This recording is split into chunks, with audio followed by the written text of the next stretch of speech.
वो कहते हैं ना कि समस्याएं हमारे जीवन में बेवजह नहीं आती, उनका आना ये इशारा है कि हमें जीवन में कुछ बदलना है।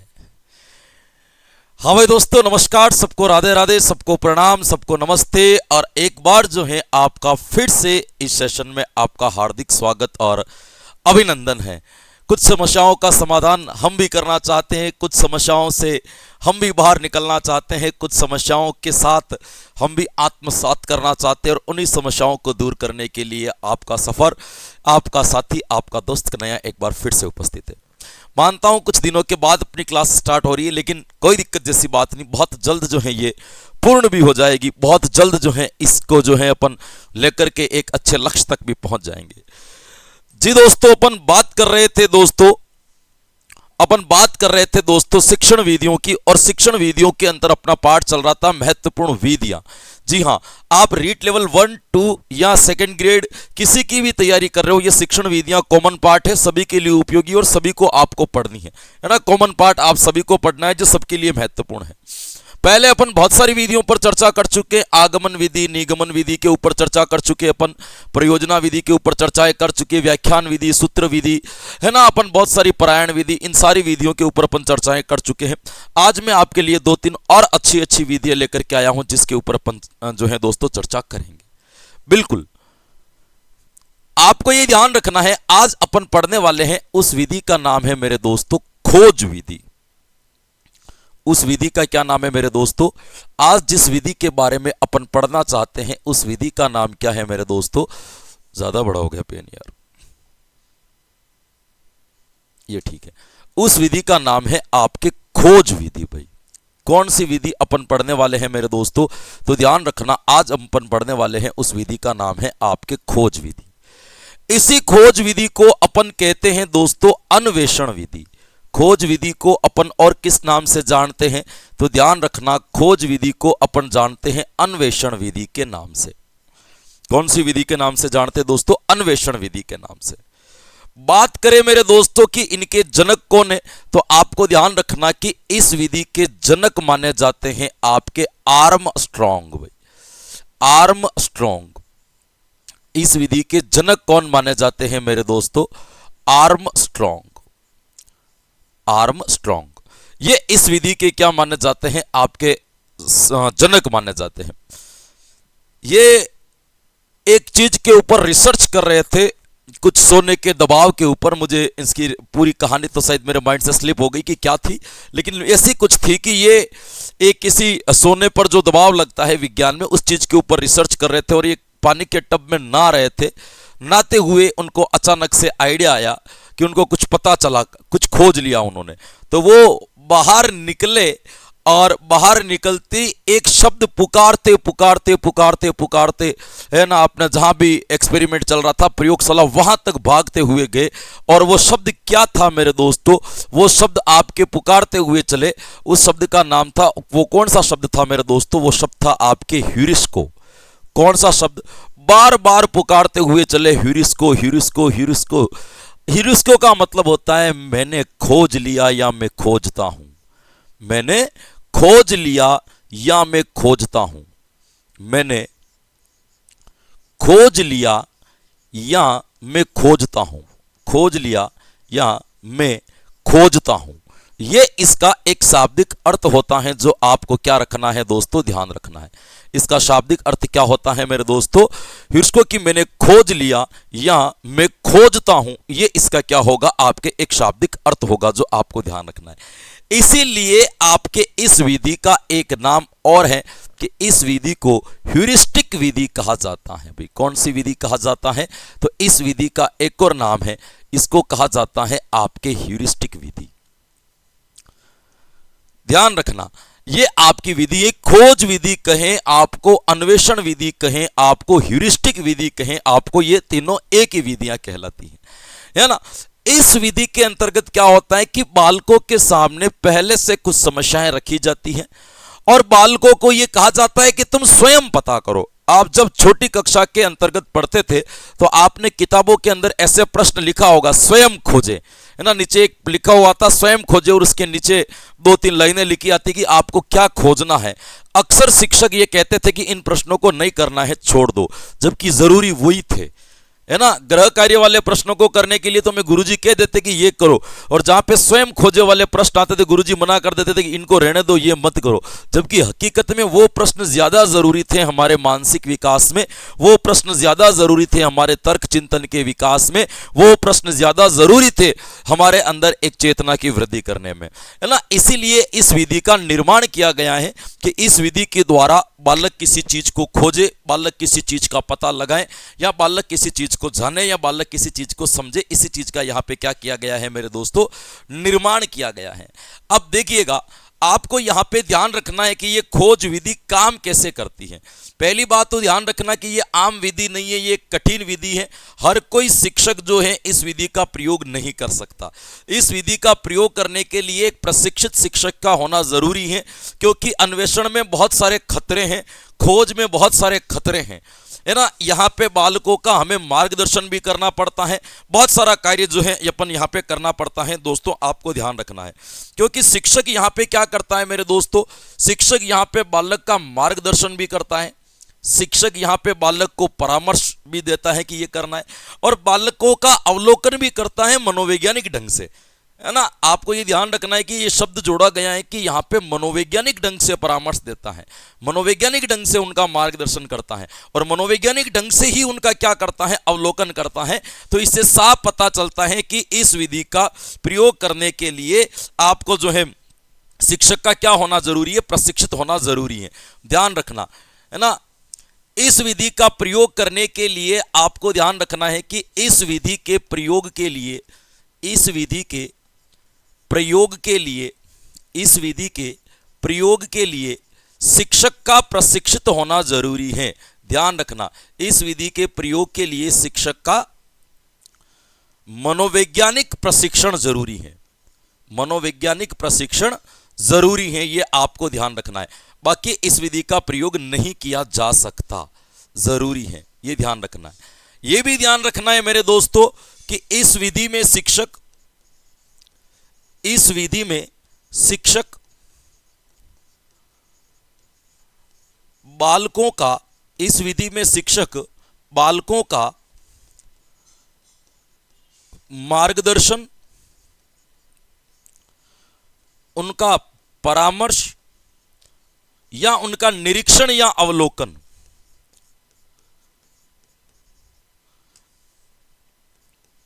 निरीक्षण या अवलोकन कह सकते हैं। निरीक्षण मनोवैज्ञानिक ढंग से करता है। निरीक्षण कैसे करता है मेरे दोस्तों, निरीक्षण आपके मनोवैज्ञानिक ढंग से करता है।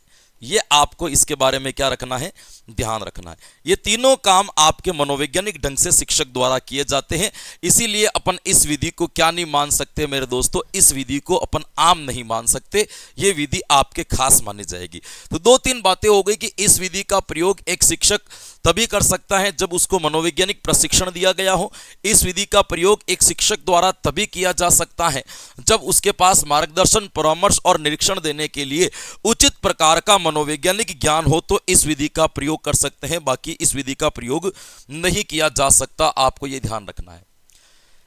इस विधि का निर्माण करने का प्रथम उद्देश्य भी यही था कि बालकों में मनोवैज्ञानिक प्रवृत्ति का निर्माण करना, कि बालक एक साइकोलॉजिकल तरीके से किसी समस्या का समाधान कर सके, किसी समस्या के जड़ तक पहुंच सके, या कि अपने जीवन में आने वाली समस्या का समाधान एक मनोवैज्ञानिक प्रवृत्ति से कर सकें। तो आपको ऊपर पूछ ले कि बताओ अन्वेषण विधि, खोज विधि या ह्यूरिस्टिक विधि का मूल उद्देश्य क्या था, तो इनका मुख्य उद्देश्य यही था कि बालकों के अंतर्गत मनोवैज्ञानिक प्रवृत्ति का विकास करना है, कि बालक साइकोलॉजिकल तरीके से किसी चीज के बारे में सोच सके, यही इनका मूल उद्देश्य था।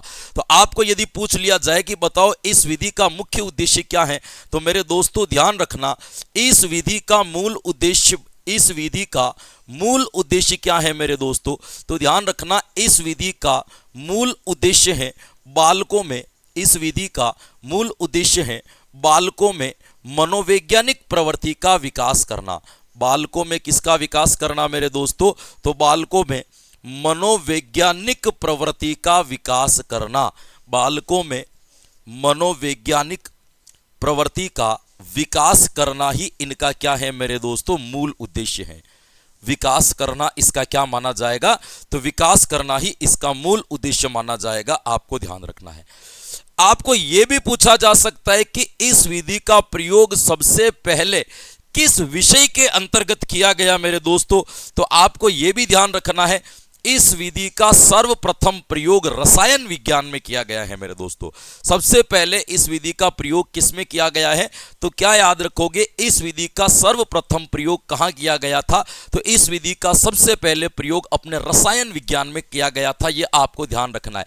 तो ध्यान क्या रखोगे, इस विधि का प्रथम प्रयोग कहां किया गया, तो मेरे दोस्तों ध्यान रखना, इस विधि का प्रथम प्रयोग, इस विधि का प्रथम प्रयोग रसायन विज्ञान में किया गया। यह आपको ध्यान रखना है। रसायन विज्ञान में किया गया, रसायन विज्ञान में किया गया, रसायन विज्ञान में किया गया। यह आपको ध्यान रखना है। इस विधि के बारे में मैं आपको एक और जानकारी दे दूं। हमने साइकोलॉजी में लर्निंग के बहुत सारे एक्सपेरिमेंट पढ़े थे, बहुत सारे सिद्धांत पढ़े थे।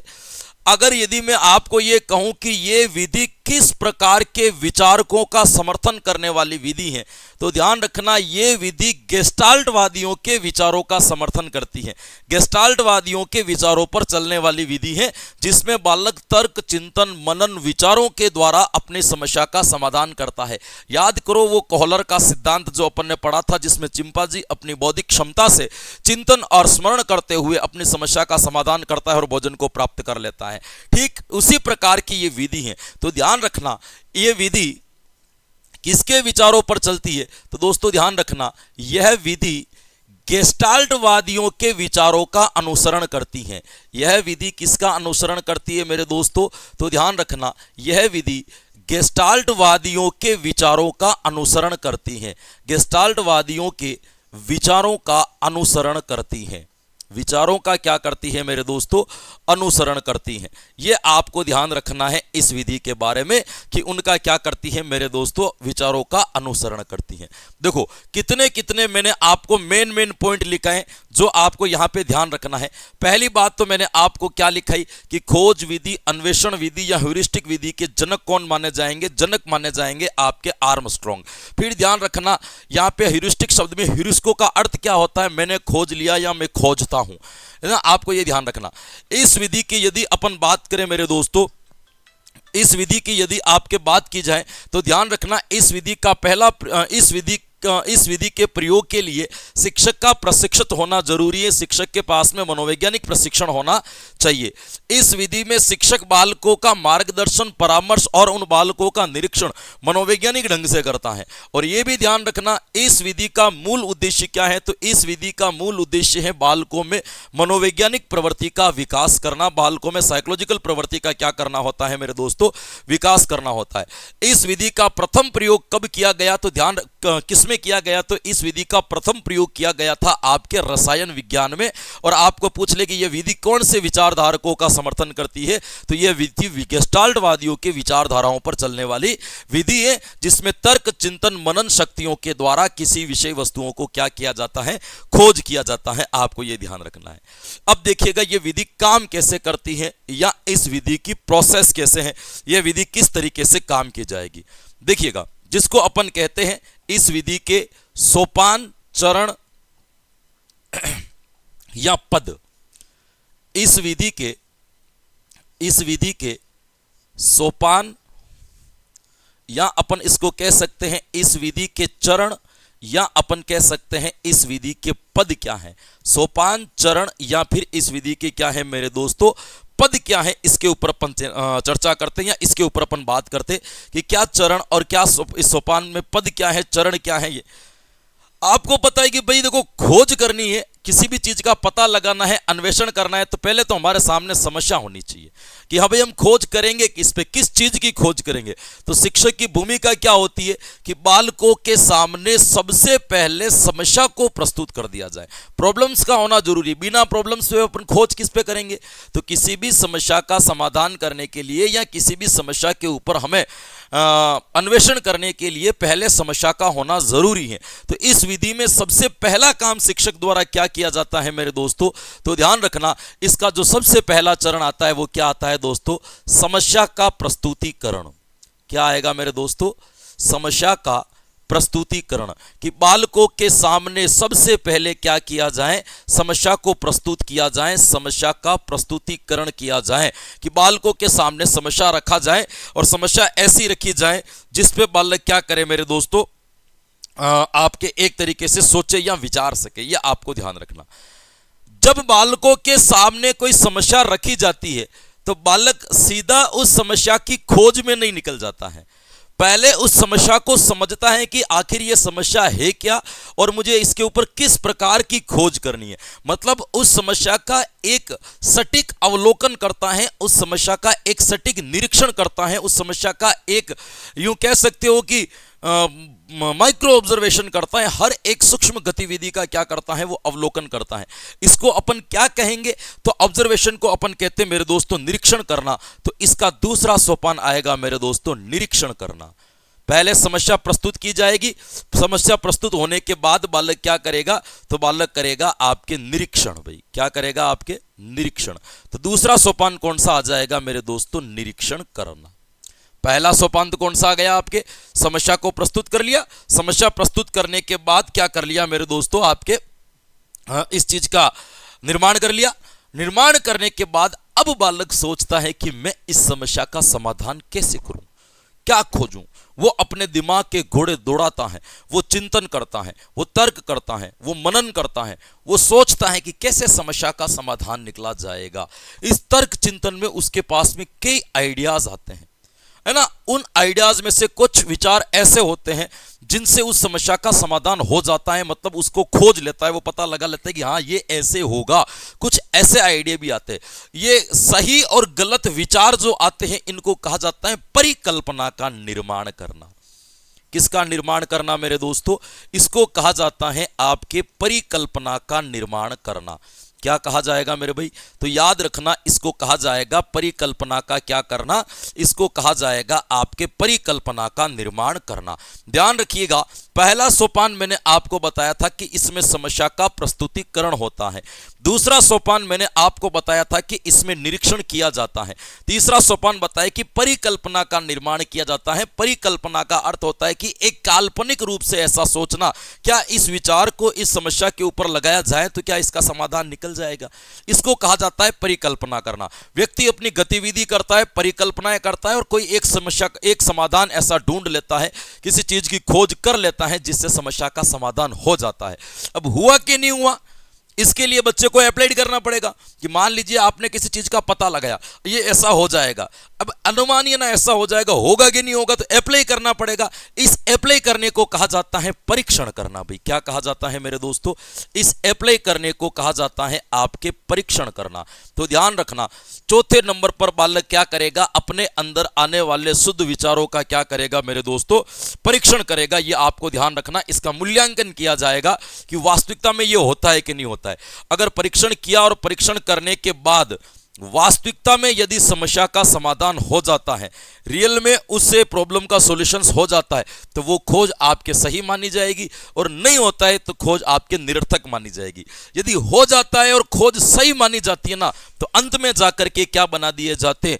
नियम बना दिए जाते हैं कि जीवन में इस प्रकार की आने वाली समस्याओं का समाधान इस तरीके से किया जाएगा। इसको कहते हैं रूल्स बनाना, सिद्धांत बनाना या नियमीकरण करना। तो अंत में उसका नियमीकरण कर दिया जाता है, नियम बना दिया जाता है। ये आपके खोज विधि की प्रोसेस चलती है। तो आपको ध्यान रखना, खोज विधि की प्रोसेस कैसे चलती है। तो खोज विधि के अंतर्गत सबसे पहले समस्या का क्या किया जाता है? प्रस्तुतिकरण। फिर उसका क्या किया जाता है? निरीक्षण। फिर किसका निर्माण किया जाता है? परिकल्पना का। फिर क्या किया जाता है? परीक्षण, या फिर इसको अपन क्या कह सकते हैं? मूल्यांकन। और अंत में क्या कर दिए जाते हैं? तो अंत में नियमों का निर्धारण कर दिया जाता है। ये आपको इसके संदर्भ में क्या रखना है मेरे दोस्तों?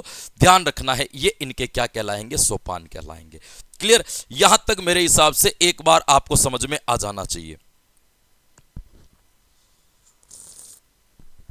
चलिएगा, अब अपन इस विधि के कुछ गुण और कुछ दोष के बारे में चर्चा करते हैं कि वाकई में इस विधि के एडवांटेज क्या है और इस विधि के डिसएडवांटेज क्या है। दोनों चीजों के ऊपर अपन चर्चाएं करेंगे कि एडवांटेज किसको कहेंगे और डिसएडवांटेज किसको कहेंगे, यानी कि इसकी उपयोगिता या अनुपयोगिता भी कह सकते हैं अपन। तो अपन बात करते हैं कि इसके गुण कौन कौन से होते हैं। सबसे पहले गुण पढ़ेंगे, उसके बाद इस विधि के दोष पढ़ेंगे। देखिएगा, कुछ गुण आपको अपने आप समझ में आ जाएंगे जिसके ऊपर आपको कुछ करना नहीं है। जैसे देखिएगा, बताओ इस पूरी खोज में सारा का सारा काम कौन कर रहा है? बालक कर रहा है। भाई सारा का सारा काम कौन कर रहा है? बालक कर रहा है। शिक्षक क्या कर रहा है? मार्गदर्शन कर रहा है। कोई पूछ रहा है तो उसको एडवाइस दे रहा है और टाइम टू टाइम उनका ऑब्जर्वेशन कर रहा है। मतलब ज्यादा भूमिका यहां पे शिक्षक बालक की है कि बालक ही खोज की पूरी प्रक्रिया को निभा रहा है। इसका साफ अर्थ है कि बालक खुद करके सीख रहा है, बालक स्वयं करके सीख रहा है। तो ध्यान रखना मेरे दोस्तों, ये विधि स्वयं करके सीखने पर बल देती है। क्या याद रखोगे? स्वयं करके सीखने पर क्या देती है मेरे दोस्तों? बल देती है। स्वयं करके सीखने पर बल कौन सी विधि देती है? तो ध्यान रखना, स्वयं करके सीखने पर बल जो देती है वो कौन सी विधि देती है? आपकी ह्यूरिस्टिक विधि। और आपको यह भी पता है, जब कोई काम यदि बालक खुद करके सीखता है, जब कोई काम यदि बालक खुद स्वयं करता है ना, तो उससे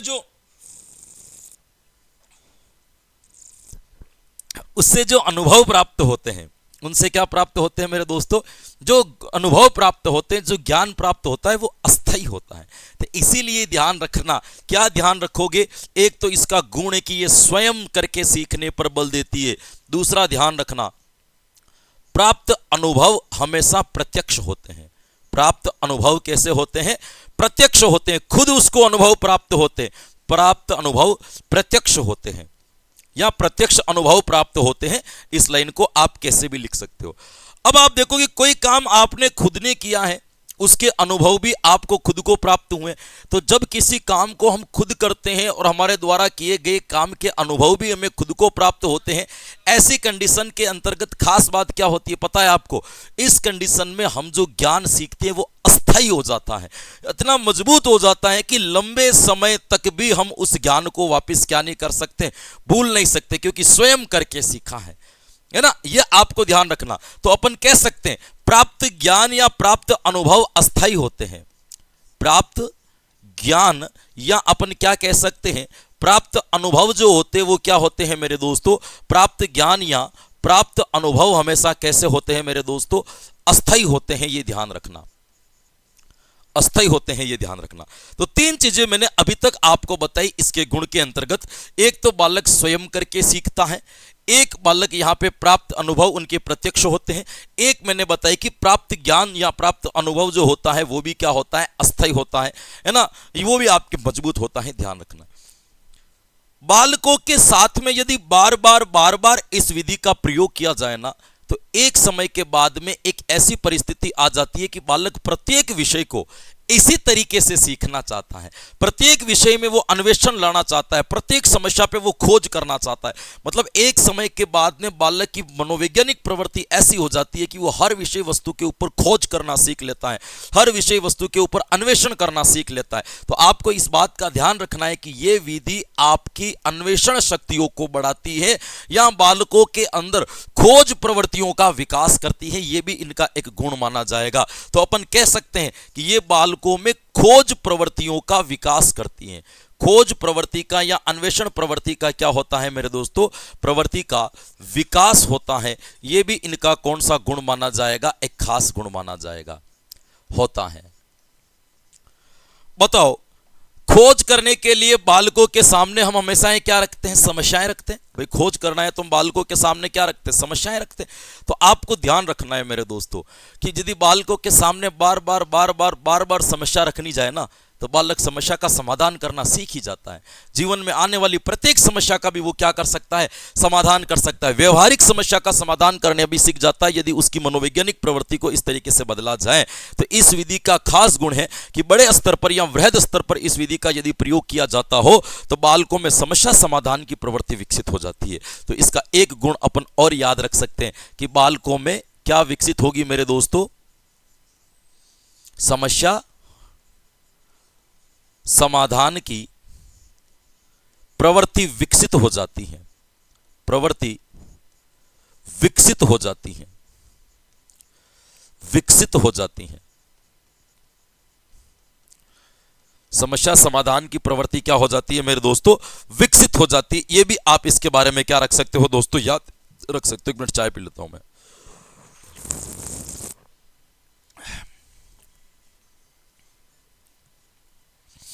है ना?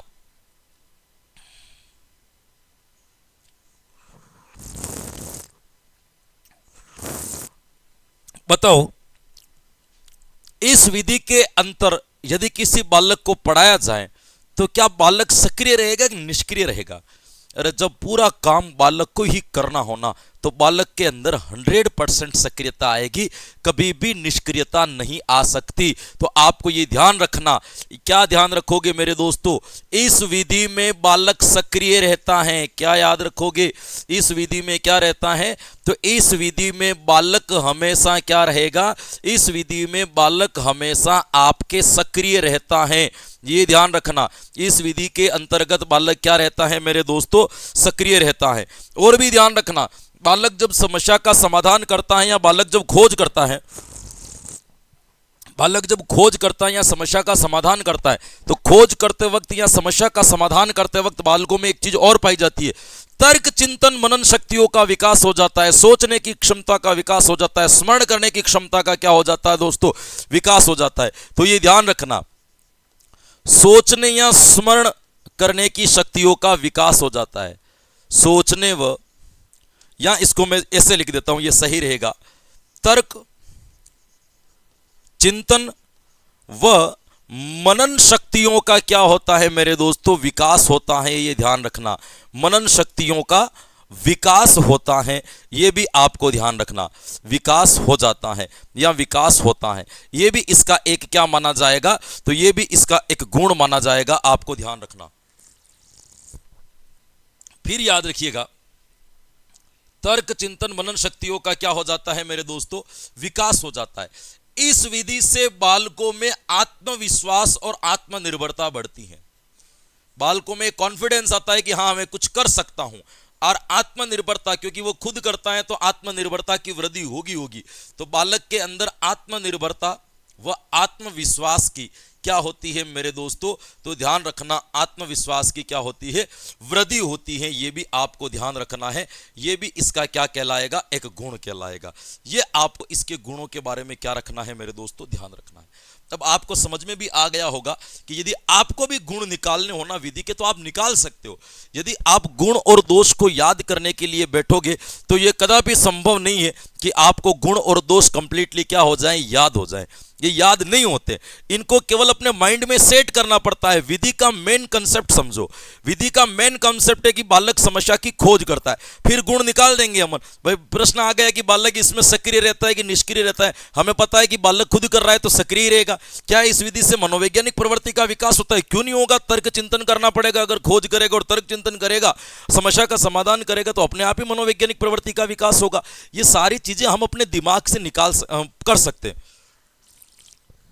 आप हमेशा इस चीज का ध्यान रखो, थोड़ा सा है ना, इस चीज को डेवलप करो, थोड़ा सा इस चीज को अपने अंदर विकसित करो कि हर एक चीज को याद नहीं करनी है। आप अगर हमसे मनोविज्ञान पढ़ रहे हो, हमसे अगर शिक्षण विद्या पढ़ रहे हो, तो हम आशा रखते हैं कि आपका माइंड उस लेवल तक चला जाए कि आप उस चीज को सोच सको कि हाँ इसके बारे में ये होगा।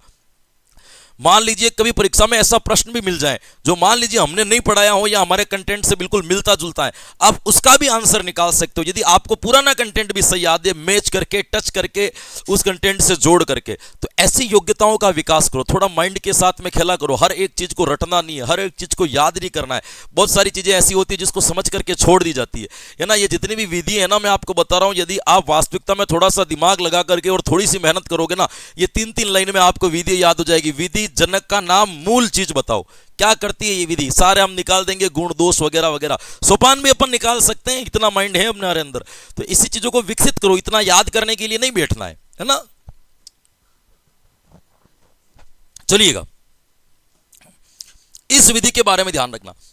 इस विधि से बालकों में एक गुण की और वृद्धि होती है जिसको कहा जाता है प्रेक्षण क्षमता का विकास होता है, निरीक्षण की क्षमता का विकास होता है।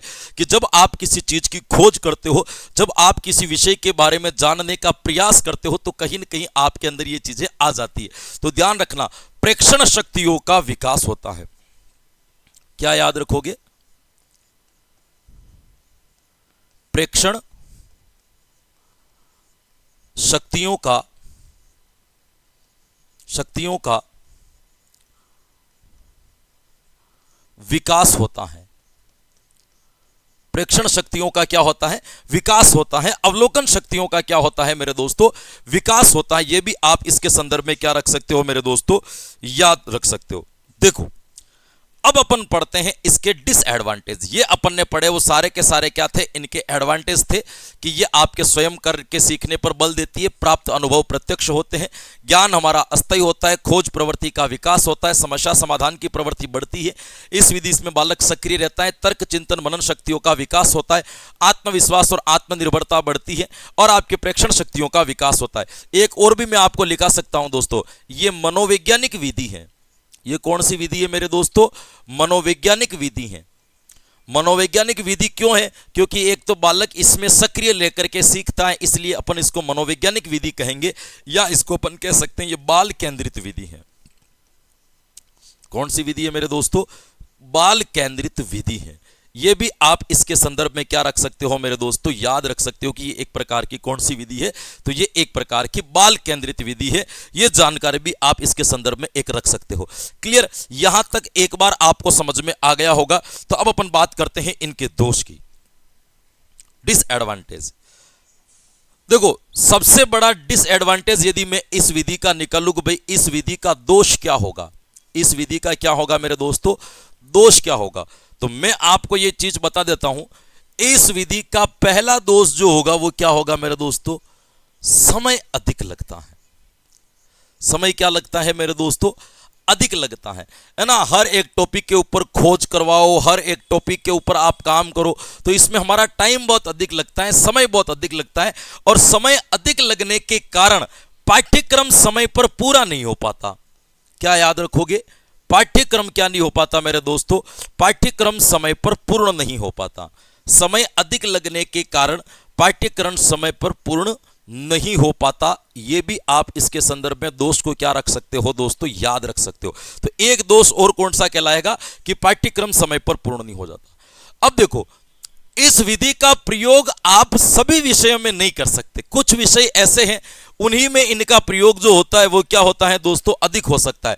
जैसे गणित हो गया, व्याकरण हो गया, विज्ञान हो गया, इस प्रकार के यदि कोई विषय है इसमें तो इनका प्रयोग अधिक होता है, बाकी सभी विषय में इसका प्रयोग नहीं किया जा सकता। तो अपन ये कह सकते हैं कि इस विधि का प्रयोग कहां अधिक होता है? तो आपको ध्यान रखना है, इस विधि का जो प्रयोग होता है वो कहां होता है? तो ध्यान रखना, इस विधि का प्रयोग व्याकरण,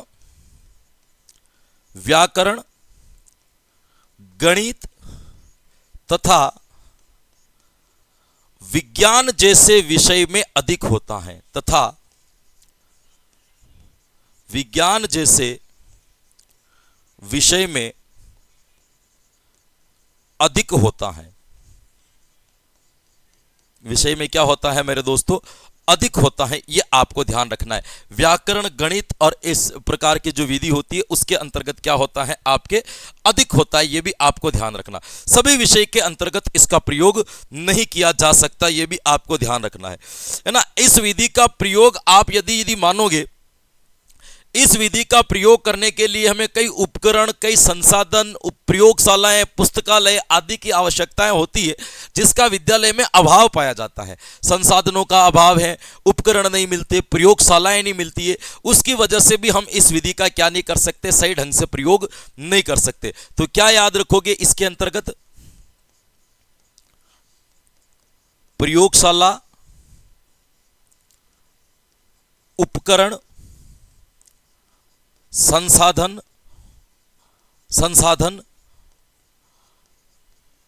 पुस्तकालय आदि का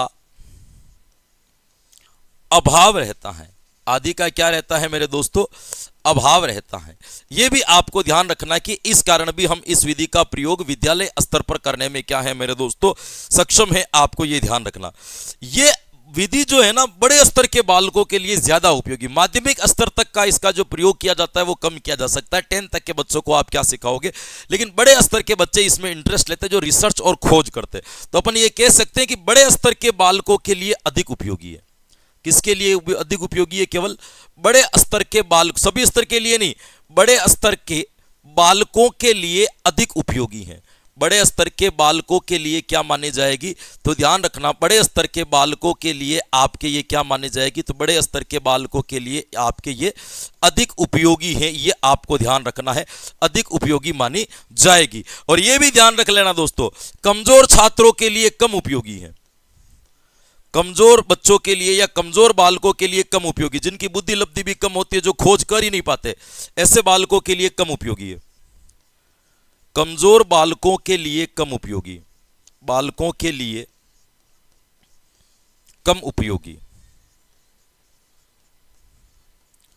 कम उपयोगी है ना। बड़े स्तर के बालकों के लिए क्या होती है मेरे दोस्त, छोटे स्तर के बालकों के लिए क्या मानी जाती है, आपके कम उपयोगी मानी जाती है। ये आपको इस विधि के संदर्भ में क्या रखना है मेरे दोस्तों, याद रखना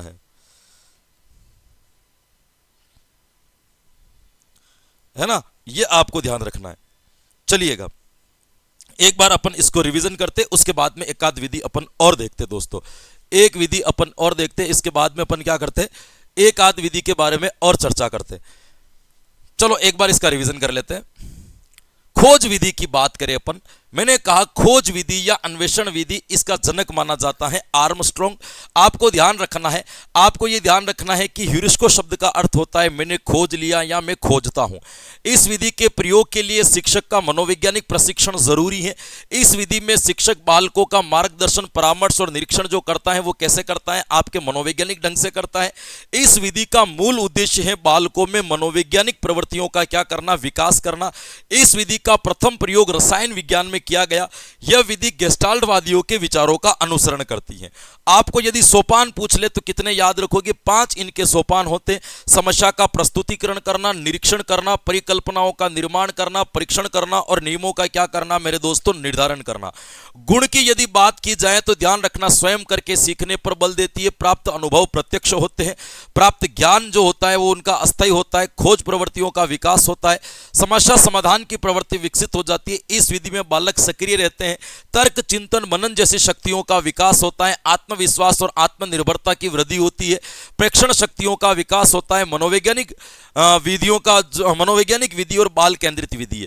दोष के बारे में बात करें तो समय अधिक लगता है, पाठ्यक्रम समय पर पूर्ण नहीं हो पाता। इस विधि का प्रयोग व्याकरण, गणित तथा विज्ञान जैसे विषय में अधिक उपयोगी है।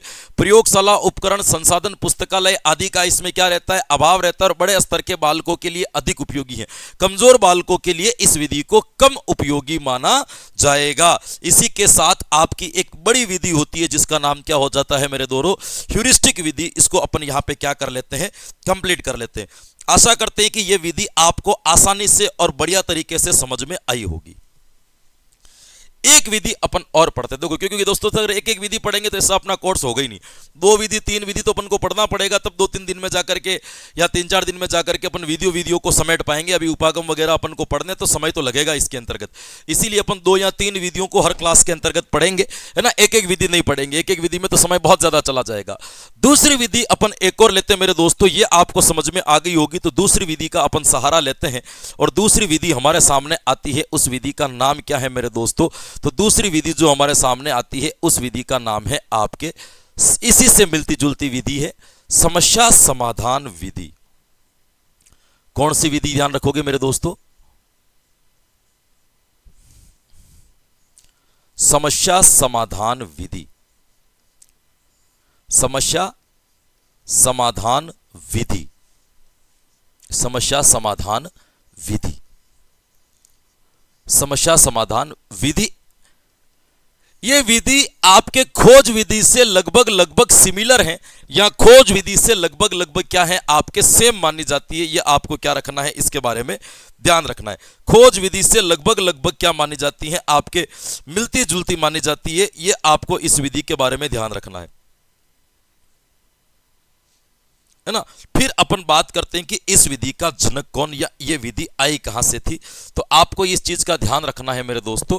इस विधि के जनक को लेकर के एक छोटा सा कंफ्यूजन है जो मैं आपको बता देता हूं। जनक की बात करें इस विधि के, तो इस विधि के जनक के आधार पर यदि अपन बात करें तो कुछ लोग तो जनक मानते हैं आपके यहां पे सुकरात को। भाई किसको मानते हैं मेरे दोस्तों? सुकरात को। और एक इसके जनक का नाम आता है सेंट थॉमस। सेंट थॉमस, क्योंकि सेंट थॉमस ने इस विधि का सबसे ज्यादा प्रयोग किया था, इसीलिए कुछ लोग जो है समस्या समाधान विधि का जनक सेंट थॉमस को मानते हैं और कुछ लोग जो है इसकी जो विधि का जनक किसको मानते हैं? सुकरात को मानते हैं। अब आप देख लेना, विकल्प में सुकरात हो तो प्राथमिकता सुकरात को दे देना और सुकरात नहीं हो तो सेंट थॉमस को, तो अपन को सही करना ही है ना। ये आप अपने आधार पर अपने तरीके से अपने चिंतन स्तर से आप इस चीज को क्या कर सकते हो मेरे दोस्तों? सीख सकते हो, या आप इस चीज को क्या कर सकते हो मेरे दोस्तों? जान सकते हो, या आप इस चीज का क्या कर सकते हो? पता लगा सकते हो, है ना। यह आपको इसके बारे में ध्यान रखना है।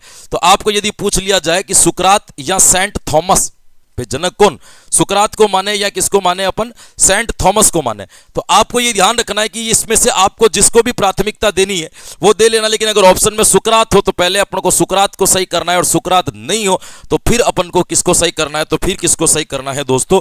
वो उसको आपको ध्यान रखना है, इसको सही करना है ना। यह आपको ध्यान रखना है। इस विधि को मॉडर्न रूप जो दिया था समस्या समाधान की विधि को, ध्यान रखना, इस विधि को आधुनिक रूप किसके द्वारा दिया गया? इस विधि को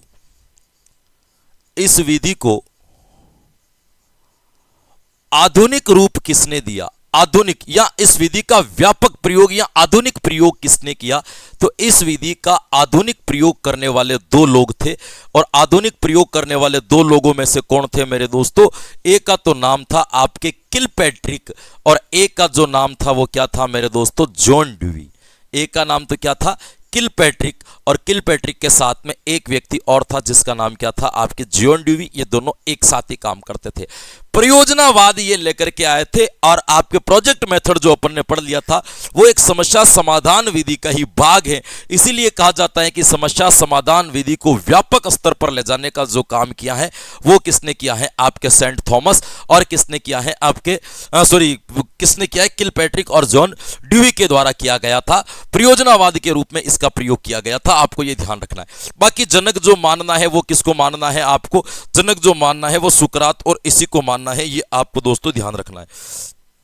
फिर आपको ये ध्यान रखना है, ये विधि भी आपके गेस्टाल्टवादियों की विचारधारा का ही अनुसरण करती है। ध्यान रखना, जो जो विधि गेस्टाल्टवादियों की विचारधारा का अनुसरण करती है ना, उस विधि के वास्तविक जनक गेस्टाल्टवादी को ही माना जाता है। जो भी विधि हो, समस्या समाधान हो, परियोजना हो, अन्वेषण हो, ऐसी जो भी विधियां जो आपके गेस्टाल्टवादियों का समर्थन करती हैं, गेस्टाल्टवादियों के विचारों का अनुसरण करती है, उन सब के वास्तविक जनक हमेशा गेस्टाल्टवादी ही माने जाते हैं। तो ध्यान रखना, यह विधि भी किसका अनुसरण करती है मेरे दोस्तों? तो यह विधि गेस्टाल्टवादियों की विचारधाराओं का अनुसरण करती है। भाई किसका अनुसरण करती है? तो ध्यान रखना, गेस्टाल्टवादियों की विचारधारा का अनुसरण करती है। विचारधारा का अनुकरण करती है या अनुसरण करती है। इसीलिए इस विधि के भी वास्तविक जनक कौन होंगे? गेस्टाल्टवादी। अनुसरण करती है। यह आपको ध्यान रखना है इस विधि के बारे में। अब देखो, इस विधि को मैं बड़े बारीक तौर पर जो है दोस्तों समाप्त करूंगा। इस विधि को बड़ी सिंपल तरीके से जो है आपको कंप्लीट करके बताऊंगा कि इस विधि की खास बात क्या है। तो देखिएगा, इस विधि के सबसे पहले अपन पढ़ते हैं सोपान। इस विधि के सोपान या चरण, हर विधि के सोपान और चरण आपको याद रखने हैं और उसी क्रम में याद रखने हैं जिस क्रम में मैं आपको लिखा रहा हूं। सोपान, चरण, या फिर इसको क्या कहेंगे अपन? पद। सोपान, चरण, या फिर अपन क्या कहेंगे? इनको पद कहेंगे। कौन कौन से पद है? तो बताओ, समस्या का समाधान करने के लिए सबसे पहले किसका होना जरूरी है? तो समस्या समाधान करने के लिए सबसे पहले समस्या का होना जरूरी है। तो बताओ, इनका पहला सोपान जो होगा वो कौन सा आ जाएगा? पहला सोपान ही आ जाएगा समस्या का चयन करना।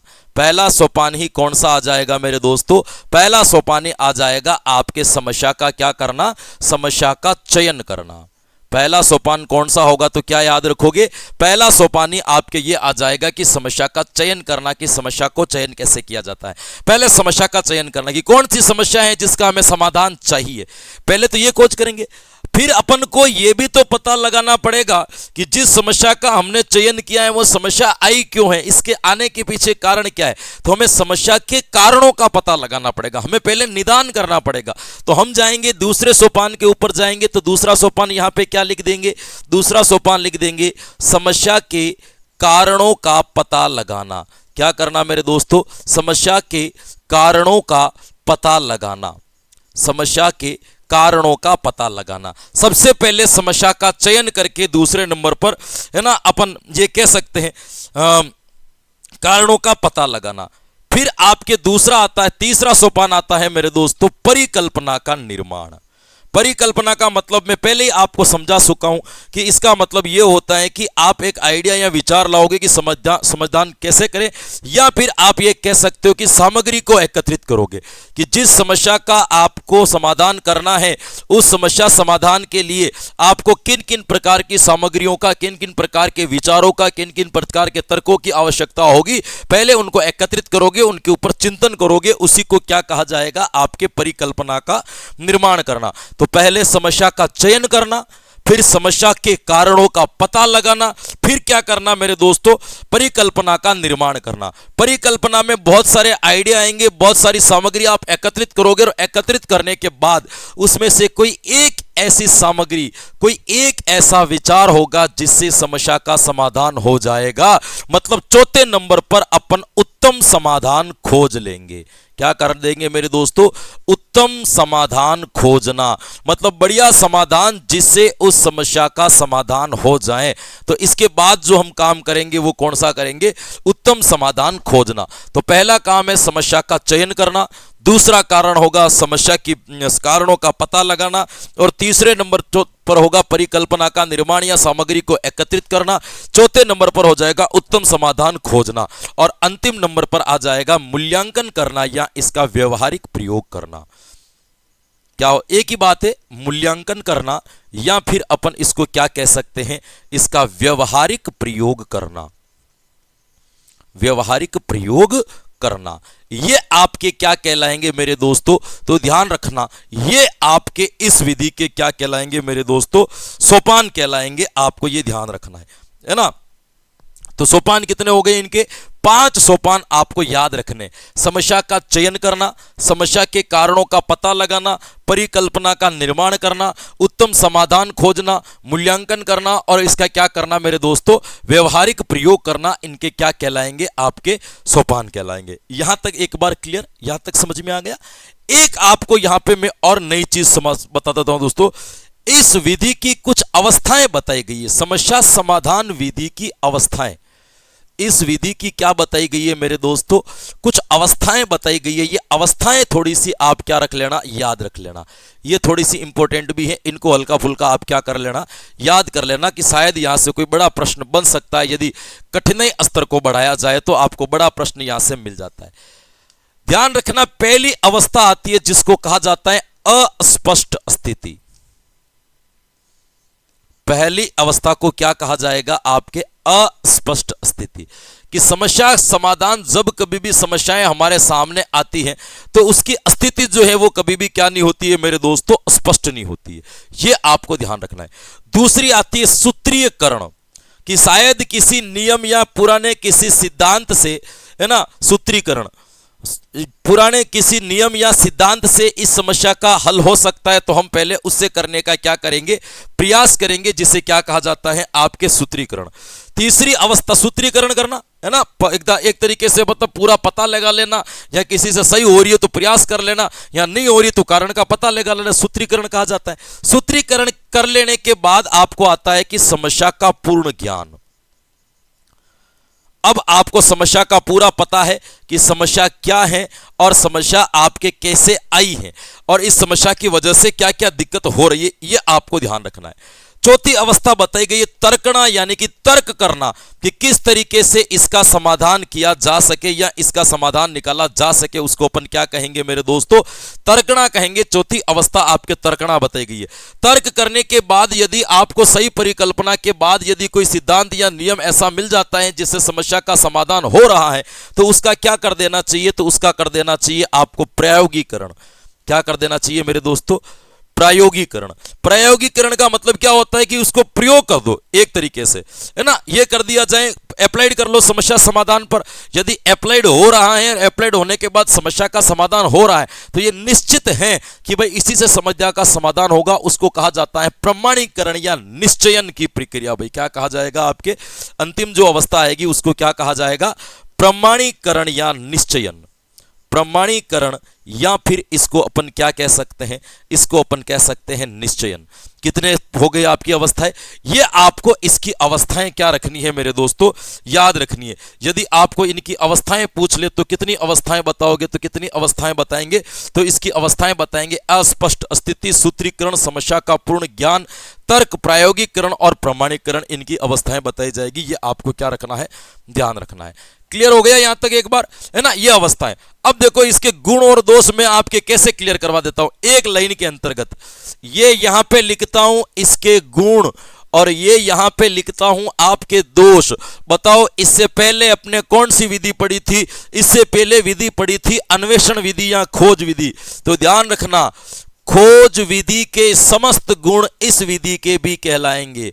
खोज विधि के समस्त गुण, खोज विधि के समस्त गुण इस विधि के भी कहलाएंगे। मतलब हमें आगे से अलग से पढ़ने की जरूरी इस विधि के भी होंगे। ये ध्यान रखना, अलग से पढ़ने की जरूरत नहीं है, बस यही विधि करके सीखने पर बल देती है। प्रत्यक्ष अनुभव होता है, प्रत्यक्ष ज्ञान होता है, ज्ञान अस्थायी होता है, खोजने की प्रवृत्ति विकसित होती है, वैज्ञानिक प्रवृत्ति विकसित होती है, बाल केंद्रित विधि है, शिक्षक परामर्श देता है, सारी चीजें इसकी भी मानी जाएगी।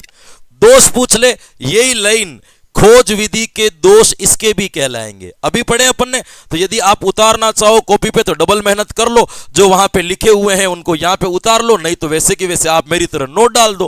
खोज विधि के दोष इसके भी दोष कहलाएंगे, क्योंकि दोनों सिमिलर विधियां हैं। इसके भी क्या कहलाएंगे मेरे दोस्तों, दोष कहलाएंगे। ये आपको ध्यान रखना, कोई अंतर नहीं है, सिमिलर कहलाएंगे। अब ये आपके ऊपर निर्भर करता है कि यदि आपके मन में ऐसा विचार आ रहा है कि नहीं मुझे तो है इसको अलग से उतारना है, तो ये जा करके ये यहां मैंने पढ़ा रखा है, यहां से गुण दोष उठाओ और गुण दोष उठा करके इसको क्या कर दो, आप कंप्लीट कर सकते हो। ये आपको ध्यान रखना है। एक बार अपन इस विधि को रिवीजन कर लेते हैं कि इस विधि के अंदर क्या क्या चीजें याद रखनी है। देखिएगा, समस्या समाधान विधि जनक सुकरात और सेंट थॉमस, आधुनिक प्रयोग किलपैट्रिक और जॉन डीवी ने किया। किसके विचारधाराओं पर चलती है, गेस्टाल्टवादियों के। सोपान कितने होते हैं, तो ये पहला समस्या का चयन, दूसरा समस्या के कारणों का पता, तीसरा परिकल्पना का निर्माण या सामग्री का एकत्रितकरण, चौथा आपके उत्तम समाधान खोजना और अंतिम मूल्यांकन करना या उसका व्यवहारिक प्रयोग करना। इनकी अवस्थाएं कितनी बताई गई हैं, तो आपको ये ध्यान रखना है 6 अवस्थाएं होती है। अस्पष्ट स्थिति, सूत्रीकरण, समस्या का पूर्ण ज्ञान, तर्कणा, प्रायोगिकरण और प्रमाणीकरण या निश्चयन माना गया है। गुण दोष में आपको कोई याद नहीं रखना है, गुण और दोष मैंने आपको जैसे बताए वैसे के वैसे आपको याद रखने। इस विधि को भी मैं आपके फिर से रिवीजन करवा देता हूं।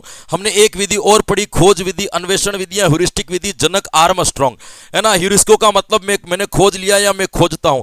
इस विधि के प्रयोग के लिए शिक्षक का ट्रेंड होना जरूरी है। इस विधि में बालकों का शिक्षक केवल मार्गदर्शन, परामर्श और निरीक्षण जो करता है मनोवैज्ञानिक ढंग से करता है। ध्यान रखना, इससे बालकों, इसका मूल उद्देश्य बालकों में मनोवैज्ञानिक प्रवृत्ति का विकास करना। इस विधि का पहला प्रयोग रसायन विज्ञान में किया गया और यह भी गेस्टाल्टवादियों के विचारधाराओं का अनुसरण करती है। सोपान की बात करें, समस्या का प्रस्तुतिकरण करना, निरीक्षण करना, परिकल्पना का निर्माण करना, परीक्षण करना और नियम निर्धारण करना। गुण मैंने आपको बता दिए, ये करके सीखने पर बल देती है। अनुभव प्रत्यक्ष प्राप्त होते, ज्ञान अस्थायी होता है, खोज प्रवृत्ति का विकास होता है, समस्या समाधान की प्रवृत्ति विकसित होती है, बालक सक्रिय रहता है, तर्क चिंतन शक्तियों का विकास होता है, आत्मविश्वास आत्मनिर्भरता में वृद्धि होती है, प्रेक्षण शक्तियों का विकास होता है, मनोवैज्ञानिक विधि और बाल केंद्रित विधि है। ये सारे के सारे गुण आपके समस्या समाधान विधि के भी कहलाएंगे। दोष की बात करें, समय अधिक लगता है, पाठ्यक्रम समय पर पूर्ण नहीं हो पाता, इस विधि का प्रयोग सभी विषय में नहीं किया जा सकता, प्रयोगशाला, उपकरण, संसाधन, पुस्तकालय आदि की आवश्यकता रहती है जिसका अभाव होता है और बड़े स्तर पर इसका प्रयोग नहीं किया जा सकता। कमजोर बालकों के लिए भी यह विधि उपयोगी नहीं है। दो विधियां आज की क्लास में अपन ने पढ़ी, एक अन्वेषण विधि पढ़ी और एक अपन ने पढ़ी समस्या समाधान विधि। विधियां आपको दोनों समझ में आ गई होगी, क्योंकि मुझे भरोसा है कि आपको समझ में आई होगी, है ना। लंबे टाइम बाद मिले तो भी आपके एनर्जी, जोश और कंटेंट तीनों में किसी भी प्रकार का आपके कॉम्प्रोमाइज नहीं किया गया है। तो आपको पता ही है कि क्लास के अंत में मैं क्या कहूंगा कि आपको कमेंट बॉक्स में जाकर के प्रतिक्रियाएं जरूर देनी है। इसके अलावा मैं आपसे कोई आशा भी नहीं रखता हूं और ना मैं इसके अलावा आपसे कुछ मांगना चाहता हूं। कमेंट बॉक्स में अपनी प्रतिक्रियाएं जरूर लिखें, जिससे हमें पुनर्बलन मिले और अगले दिन हम फुल एनर्जी के साथ में वापस आपसे मिले। तो आशा करते हैं आज की क्लास में जो कुछ भी पढ़ा, सीखा, जाना, समझा, याद किया, वो आपके आने वाली प्रतियोगी परीक्षाओं के लिए बड़ा लाभकारी या हितकारी सिद्ध होगा, ऐसी मैं आशा करता हूं, ऐसा मुझे विश्वास है। तो बिल्कुल हंसते रहे, मुस्कुराते रहे, प्रसन्नचित रहे, आनंद में रहे, मजे लेते रहे, लेकिन साथ साथ में अपनी तैयारी को भी जोरों और शोरों से जारी रखें। कल फिर मिलेंगे कुछ नए कंटेंट के साथ में, तब तक के लिए मुझे दीजिए आज्ञा। Thank you so much. Radhe Radhe and जय हिंद।